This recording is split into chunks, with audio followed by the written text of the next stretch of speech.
The sky burned orange and red as Commander Eli Vance moved through the ruins of the military compound on Vera Prime, his boots crunching against broken stone and shattered metal.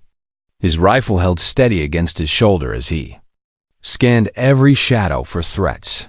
The war against the Volanthe Dominion had lasted 7 terrible years, and humanity had paid a price that still made Eli sick to think about.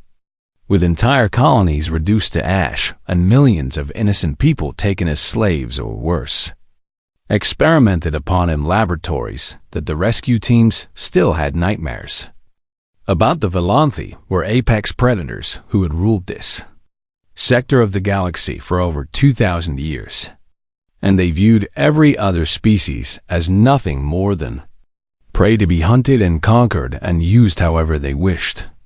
And when humanity had first made contact with them, the Volanthe had laughed at the soft pink creatures who spoke of peace and cooperation. They were not laughing anymore. Eli signaled to his squad, and they moved deeper into the compound, stepping over the bodies of fallen Volanthe warriors, their iridescent scales now dull and lifeless, their massive clawed hands still gripping weapons they would never use again.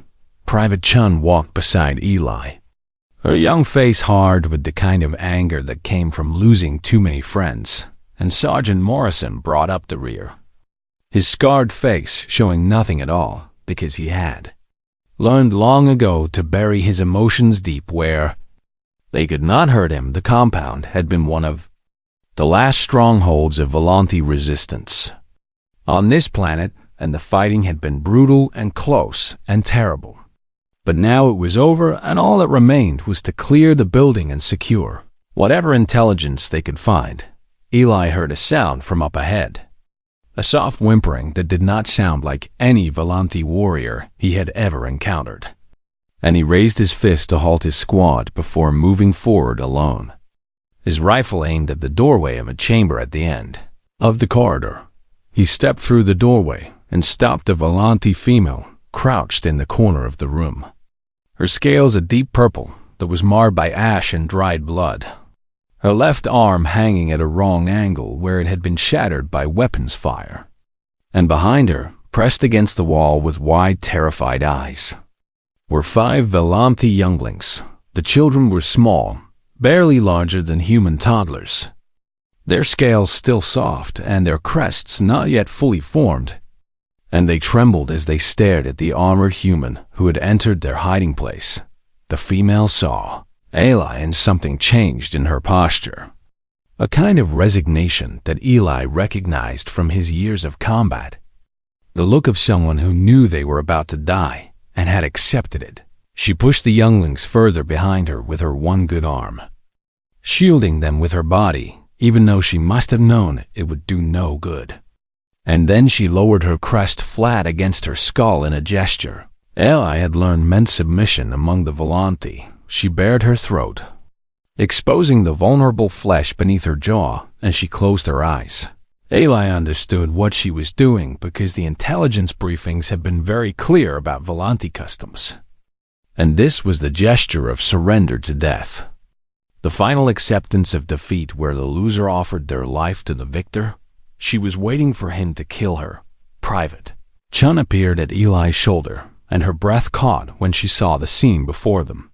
And then her face twisted with something dark and painful.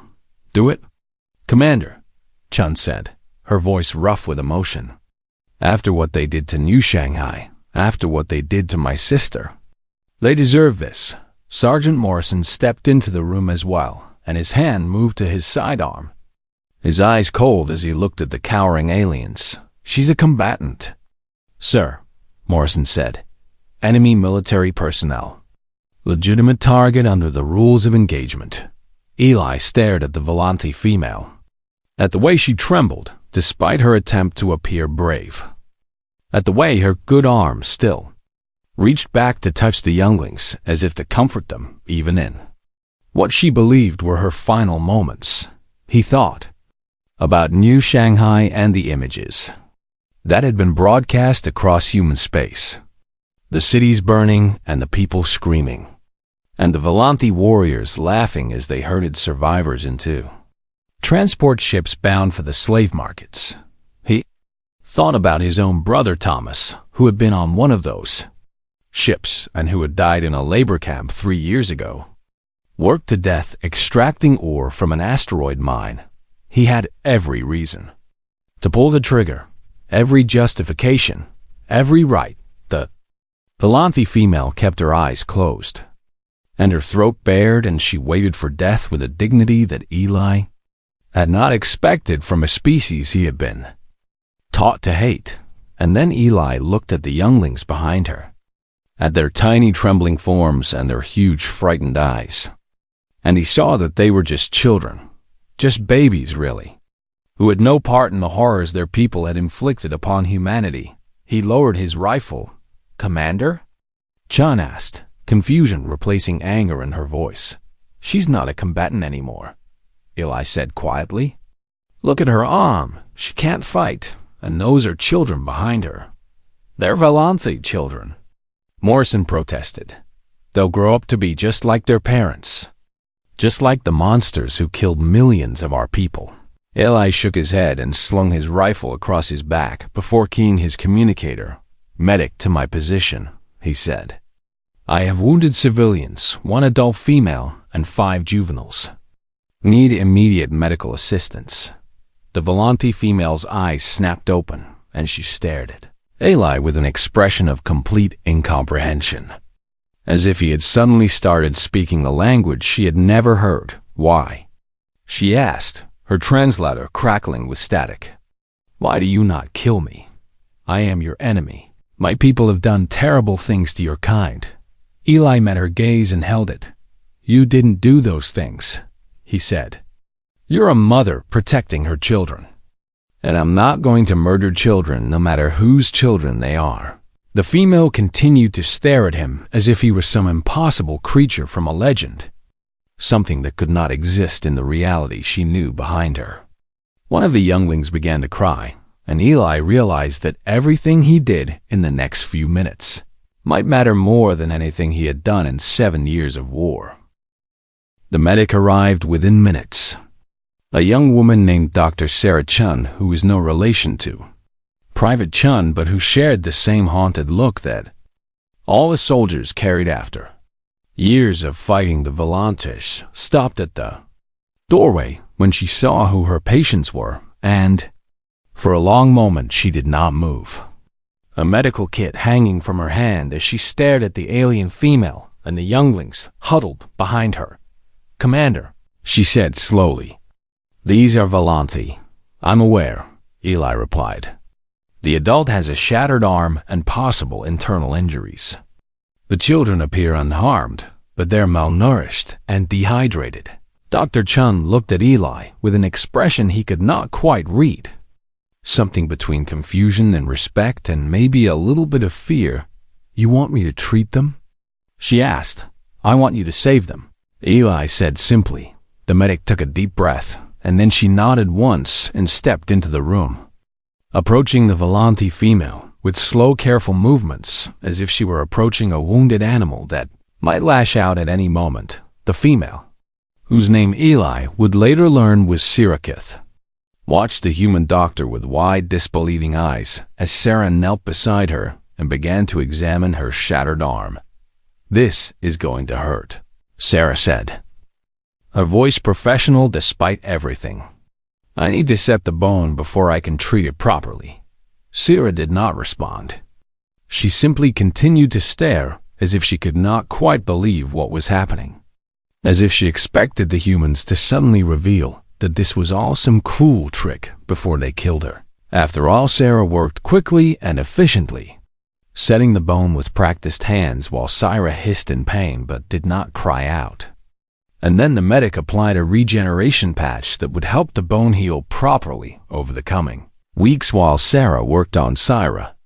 Private Chun stood in the corner with her arms crossed and her face dark with conflicting emotions. And Sergeant Morrison had stepped outside to report their findings to command, his voice tight with disapproval that he was too professional to express directly. One of the younglings, braver than the others, crept forward on unsteady legs to watch the strange pink creature treat its mother.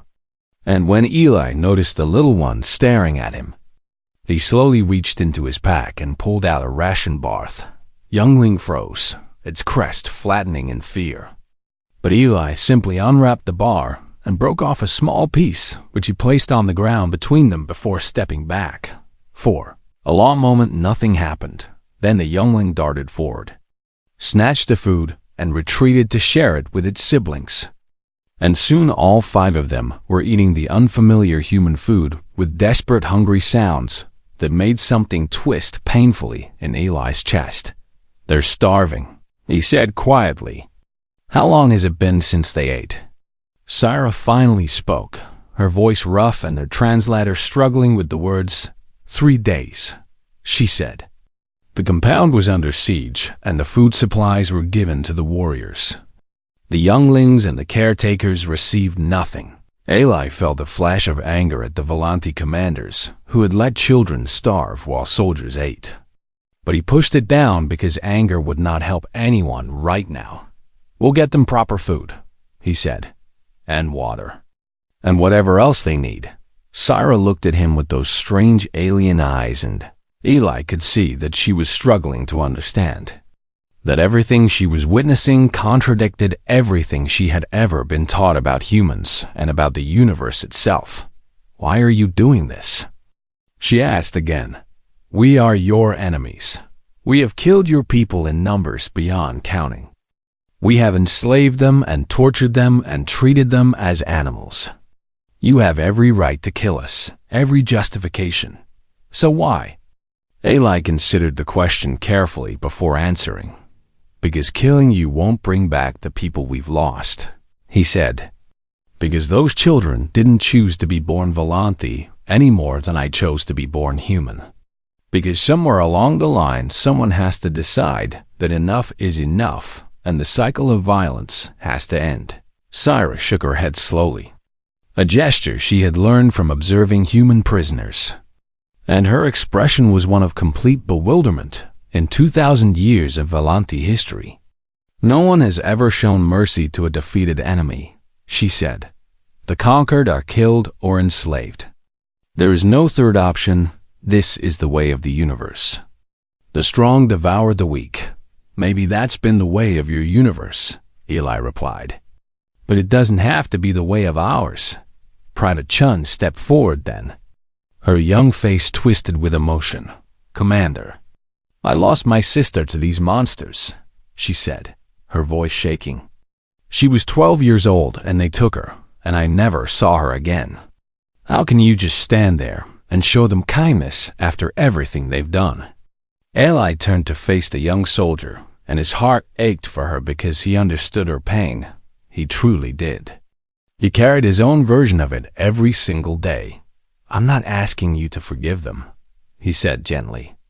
"I'm not asking anyone to forget what happened.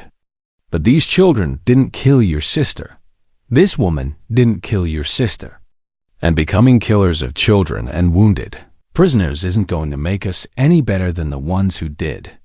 Chun's eyes filled with tears, and she turned away, her shoulders shaking with silent sobs. And Morrison stepped back into the room with a complicated expression on his scarred face. "Command wants to know what we're doing with the prisoners," he said. "Tell them we're providing humanitarian aid to non-combatant survivors," Eli replied. "And tell them I'll take full responsibility for the decision." Morrison nodded slowly, and there was something in his eyes that might have been respect.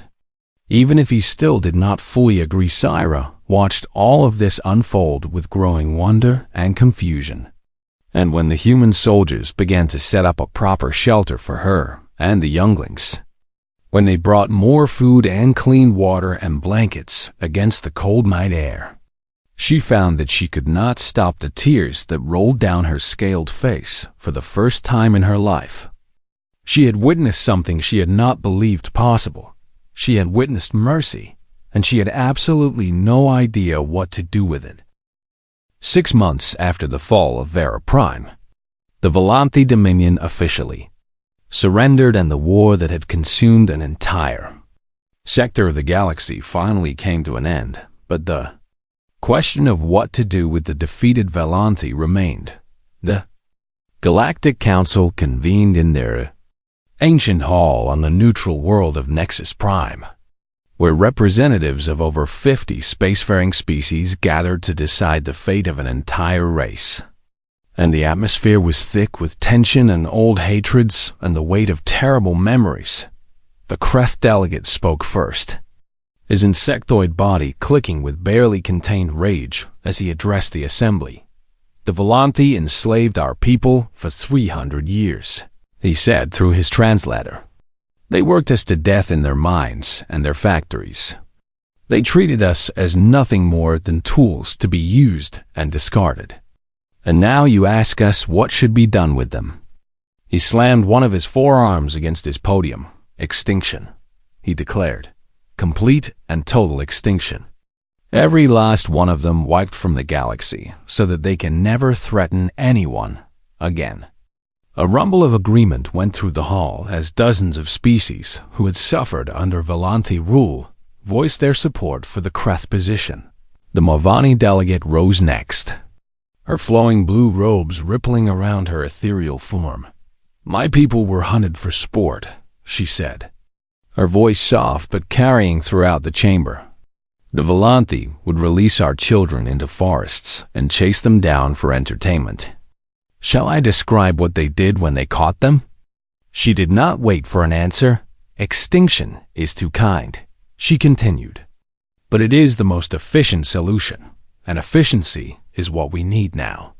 More voices joined the chorus, species after species rising to share their own horror stories and their own demands for final justice against the Valanthi and then the human. Ambassador stood Ambassador Margaret Williams, was a small woman with gray hair and kind eyes that had seen far too much suffering. And when she raised her hand for silence, the chamber gradually quieted because everyone wanted to know what the humans would say. Humanity held the deciding vote in this matter because humanity had been the ones to finally defeat the Valanthi, the ones who had sacrificed millions of lives to bring down the Dominion, and whatever they decided would carry the weight of that sacrifice. "I have heard your pain," Margaret said, her voice calm and steady, "and I want you to know that humanity shares it. We have lost colonies and families and friends to the Valanthi. We have seen horrors that will haunt us for generations, and we have every reason to want the same thing you want." She paused and looked around the chamber.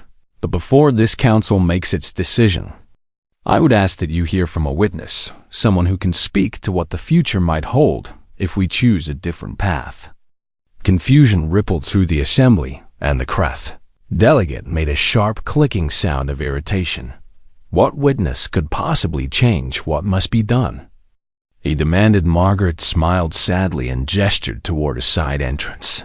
The doors opened and Siraketh walked into the chamber. She was taller than any human present, her scales now healthy and gleaming, her once shattered arm fully healed, and she moved with a dignity that commanded attention even from those who wished her dead behind her. Walking in a neat line were 5 Valanthi younglings, the same children she had protected in that ruined compound on Vera Prime, now clean and well-fed and looking around the chamber with wide, curious eyes. The reaction was immediate. Several delegates rose to their feet in outrage while others reached for weapons they were not supposed to have brought into the chamber, and the hall erupted into chaos as voices shouted for the Valanthi to be removed or killed on the spot. But Margaret Williams raised her hand again and slowly, reluctantly, the chamber fell silent. "Let her speak," the human ambassador said. Syra stepped up to the central podium, and for a long moment she simply stood there, looking out at the assembled species, many of whom had suffered terribly at the hands of her people. "I understand your hatred," she began, her translator rendering her words in the common tongue. "I understand your desire for revenge, for justice. For an end to the fear that the Volanthi have inspired for 2,000 years, she took a deep breath. 6 months ago, I crouched in the ruins of a military compound on my homeworld, shielding these children with my body, waiting for a human soldier to kill me. Because that is what I would have done if our positions had been reversed. That is what any Volanthi would have done. Her voice grew stronger, but the human did not kill me. He lowered his weapon, and he called for a doctor to treat my wounds, and he gave food to the starving children I was trying to protect. And when I asked him why, do you know what he said? She looked directly at the Kreth delegate. He said that killing me would not bring back the people he had lost. He said that the children did not choose to be born Volanthi. He said that somewhere along the line, someone has to decide that enough is enough. Syra's voice cracked with emotion. I was raised to believe that humans were weak, that mercy was a flaw to be exploited, that the only law in the universe was the law of the strong. I was taught that compassion was for prey animals too foolish to understand the nature of existence. She straightened her spine and her voice rang out across the chamber. I was wrong. The hall was absolutely silent. Mercy is not weakness. Syra continued. It is a strength that my people never understood. The humans could have destroyed us. They could have bombed our worlds into dust and hunted down every last survivor, and no one in this chamber would have blamed them. They would have been justified. She gestured to the children standing behind her. Instead, they chose to save us, not because they forgot what we did, not because they forgave us, but because they refused to become what we were. They refused to let their pain turn them into monsters. And that takes more strength than any weapon ever made. The Marvani delegate had tears running down her ethereal face, and even the Kreth had gone very still. I am not asking you to forget what my people did, Syra said softly. I am asking you to consider what we might become if someone gives us the chance to be better. The humans have given us that chance, and I stand before you today as proof that it matters. She bowed her head. Please, she whispered. Let us try. The chamber remained silent for a long time, and then, slowly, Ambassador Williams began to speak. The vote was close, closer than anyone had expected. But in the end, humanity's voice carried the day rehabilitation. Not extinction, the Volanthi would be given a chance to prove that they could change, that they could become something other than the monsters they had been for 2,000 years.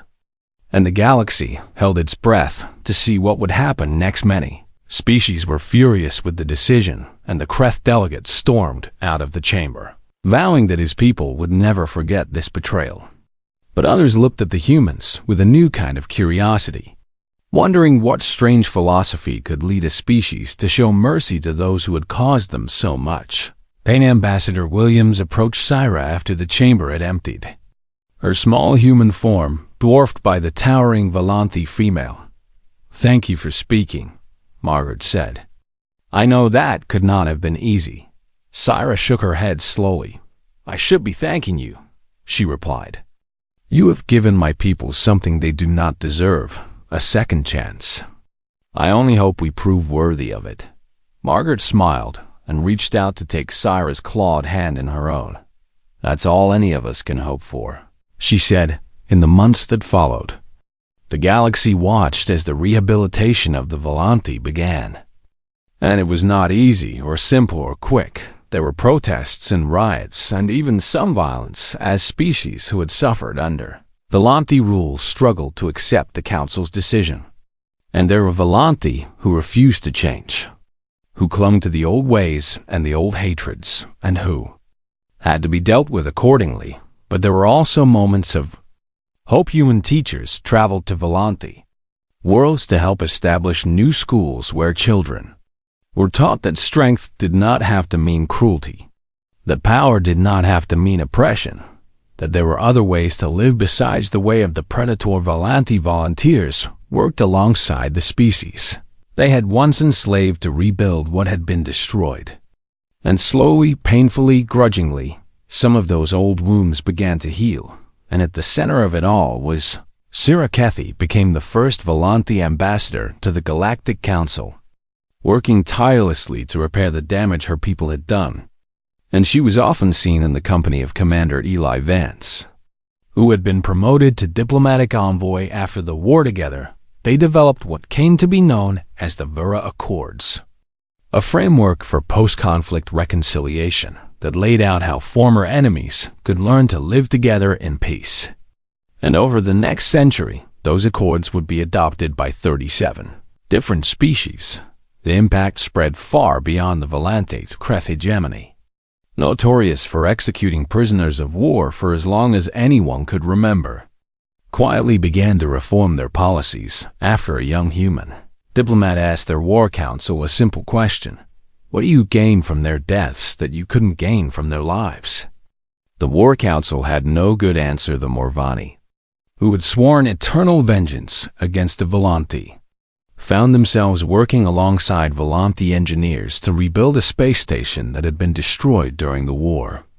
And something strange happened as they worked together. They talked, they shared meals, they learned each other's names, and slowly, the hatred that had burned so brightly began to fade into something more complicated. Something that was not quite friendship, but was no longer pure enmity either. One of the younglings that Syra had protected on Vera Prime grew up to become the greatest philosopher the Volanthi had ever produced. His name was Kethvoran, and he spent his life studying what he called the human paradox. He wrote extensively about the confounding tendency of humans to show compassion to those who had harmed them, to reach out with open hands instead of closed fists, to believe stubbornly and sometimes foolishly that anyone could change if given this opportunity. They do not forgive because they are naive. Kethvoran wrote in his most famous work, they do not show mercy because they are weak or because they have forgotten what was done to them. They forgive because they understand something we are only beginning to learn. He paused to consider his words before continuing. The cycle of violence can only be broken by those who are strong enough to absorb its final blow and choose not to strike back. This is not weakness. It is perhaps the greatest strength in the universe, and the humans possess it in abundance. His writings spread throughout the galaxy, and species that had practiced ritualized warfare for millennia began to question their ancient codes, wondering if there might be a better way. Not everyone agreed, of course. There were those who mocked the humans as soft and foolish, who predicted that their mercy would be their downfall, that someday the Volanthi or some other species would take advantage of human kindness and destroy them. But decades passed, and that destruction did not come. Instead, what came was something no one had expected: peace. Not a perfect peace, for there is no such thing, but a peace built on the radical idea that enemies could become allies, that monsters could become friends, that the future did not have to be defined by the hatreds of the past. And at the heart of this new galaxy, this new way of being, was a story, the story of a human soldier who had found a wounded mother protecting her children, and who had chosen to save them instead of kill them. The story of a single act of mercy that had changed everything. Eli Vance did not think of himself as a hero, and he would have laughed at anyone who called him one. But he could not deny that something important had begun in that ruined chamber on Vera Prime, something that had grown beyond anything he could have imagined. And sometimes, late at night when he could not sleep, he would look up at the stars and wonder how many other moments like that existed throughout the universe. How many other opportunities for kindness were waiting for someone brave enough to take them. He hoped there were many. He hoped humans would keep finding them. 50 years had passed since the day Saraketh closed her eyes and waited to die. 50 years since a human soldier had done the impossible and shown mercy to an enemy who had none coming. And now, on the very spot where that moment had occurred, a crowd gathered to witness something that would have been unthinkable just a few decades ago. The ruins of the military compound on Vera Prime had been transformed into a memorial garden, where flowers from 100 different worlds bloomed in carefully tended beds and trees from both Velanthe and human colonies grew side by side, their branches intertwining as they reached toward the sky. At the center of the garden stood a monument carved from the black stone of the original compound, a massive sculpture that depicted a human soldier extending his hand to a kneeling Velanthe mother while younglings gathered at her feet. The sculptor had captured the moment perfectly. The uncertainty in the soldier's stance, the disbelief in the mother's eyes, the fear and hope mingling on the faces of the children beneath the monument. An inscription had been carved in 100 different languages, each one saying the same thing: strength is not measured by the enemies we destroy, but by the futures we choose to create. The crowd that gathered for the dedication ceremony was unlike anything the galaxy had ever seen. Humans stood shoulder to shoulder with Velanthe, their old hatreds forgotten or at least set aside, and representatives from dozens of other species filled the spaces between them, all of them here to witness this moment of remembrance and hope. Among the dignitaries were 5 Velanthe, adults who had once been frightened younglings, huddled in the corner of a ruined chamber, and they stood proud and tall as they waited for the ceremony to begin. HFY was there, the philosopher whose writings had changed the way an entire galaxy thought about violence and forgiveness. And beside him stood his siblings, each of them successful in their own fields, each of them living proof that the future could be different from the past. And at the front of the crowd, standing together as they had stood together so many times over the past 5 decades, were Eli Vance, and Siriketh. Eli was old now, his hair white and his face lined with the years, but his eyes were still sharp and his back was still straight. And when he looked at the monument that depicted the most important moment of his life, he felt a complicated mix of emotions that he could not quite put into words. Syra stood beside him, her scales faded with age but her presence still commanding, and she watched the crowd with an expression of wonder that had never quite left her face. Not since that day 50 years ago, when everything she believed about the universe had been proven wrong. "I still remember," she said quietly, her voice meant only for Eli. "The moment I opened my eyes and saw you standing there with your weapon lowered. I thought I was already dead. I thought it was a dream or some final vision sent to comfort me before the end." Eli smiled and reached out to take her clawed hand in his own, their fingers intertwining with the ease of long familiarity. "Maybe it was a dream," he said.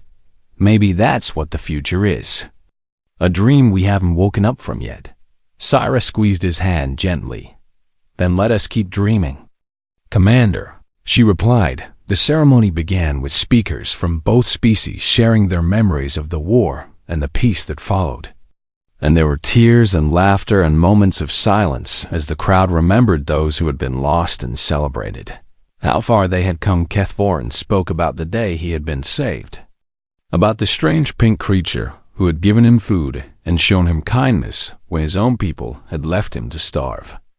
And his words carried across the garden and out into the galaxy, through countless broadcast systems. "I was a child when the humans came," he said. "I did not understand what was happening. I only knew that my mother was afraid and that strange creatures with soft skin were making sounds I could not comprehend. And then one of them gave me something to eat." He paused, his voice thick with emotion. It was such a small thing. A single ration bar broken into pieces and shared among 5 hungry younglings. But it was everything. It was the first kindness any outsider had ever shown to a Velanthe child. And it changed the course of my entire life. He looked at Eli. "Old and gray, but still standing strong, Commander Vance. I have spent 50 years trying to understand why you did what you did that day. And I have written thousands of pages attempting to explain it to others. But in the end, I think the answer is simpler than I ever imagined." He smiled. "You did it because you are human. And humans believe that tomorrow can be better than today, even when all evidence suggests otherwise.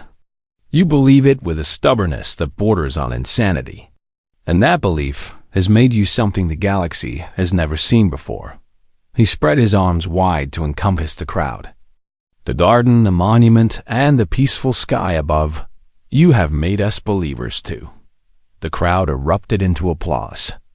Humans and Volanthi cheering together, their voices mingling in a sound that would have been impossible just 50 years ago. Later, after the ceremony had ended and the crowds had begun to disperse, Eli and Cyrus stood alone before the monument, looking up at the stone figures that represented the moment that had changed everything. "Do you ever regret it?" Syra asked. "The mercy you showed, the chance you took. Do you ever wonder if it would have been easier to simply pull the trigger?" Eli considered the question for a long moment. "Sometimes," he admitted. "Sometimes I wonder what would have happened if I had done what everyone expected. If I had given in to the anger and the grief and the desire for revenge." He looked at Syra, at the friend she had become, at the ambassador and leader and symbol of hope she had grown into. "But then I look at you," he continued. "I look at Cathvorin and his siblings. I look at the galaxy we've built together. And I know that I made the right choice, not because it was easy, but because it was the only choice that led here." Syra nodded slowly, and for a moment they stood in comfortable silence. Two old friends at the end of a long journey. "The galaxy looks at us differently now," she said finally. "They used to fear humans for your weapons and your determination and your refusal to surrender. But now they fear you for something else entirely." "What's that?" Eli asked. Syra smiled, showing teeth that had once been designed for tearing flesh. "They fear your hope," she said. "They fear your stubborn, impossible belief that anything can be redeemed, that anyone can change, that the universe itself can become something better if only someone is willing to try." She looked up at the stars beginning to appear in the darkening sky. "That is a terrifying thing to fear," she continued, "because it means that all the old excuses no longer work. It means that violence and hatred and cruelty are choices, not inevitabilities, and that we are all responsible for the choices we make." Eli nodded slowly. "Humanity, huh?" he said with a gentle laugh. Syra laughed too, a rumbling sound deep in her chest. "Humanity indeed," she agreed. "May the galaxy never recover from meeting you." They stood together as night fell, watching the stars come out one by one. And somewhere in the vastness of space, on 1,000 different worlds, other beings looked up at those same stars and dared to hope that tomorrow might be better than today, because a human had taught them how.